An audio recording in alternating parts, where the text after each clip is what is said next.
Governor Khyber Pakhtunkhwa Faisal करीम कुंडी ने कहा है कि सूबाई हुकूमत मुकम्मल तौर पर नाकाम हो गई है। उन्होंने वज़ीर आज़म अली अमीन गंडापुर से एतमाद का वोट लेने का भी मुतालबा कर दिया। पेशावर में मीडिया से गुफ्तगू करते हुए गवर्नर खैबर पख्तूनख्वा फैसल करीम कुंडी ने कहा कि मैंने अदालत में कहा है कि हमारी यूनिवर्सिटियों में वाइस चांसलर्स नहीं है। अदालत ने सूबाई हुकूमत की रिट को रिजेक्ट किया है। सूबाई हुकूमत से दरख्वास्त है कि वाइस चांसलर आने दें, नौजवानों के मुस्तकबिल के साथ मत खेलें। उन्होंने कहा कि इस वक्त सूबे की 26 यूनिवर्सिटियों में वाइस चांसलर्स नहीं हैं। यूनिवर्सिटियां बनाने से बेचने तक के सफ़र तक आर्टिकल लिखने चाहिए। जो अपने आबाओ अजदाद का घर बेचे उसको मुआशरे में क्या कहा जाता है।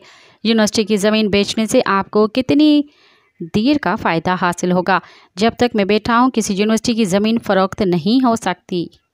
मज़ीद ख़बरनि ऐं तफ़सीलात लाइ विज़िट कयो असांजी वेबसाइट www.awamiNewsHD.com ऐं ॾिसंदा रहो अवामी न्यूज़ HD।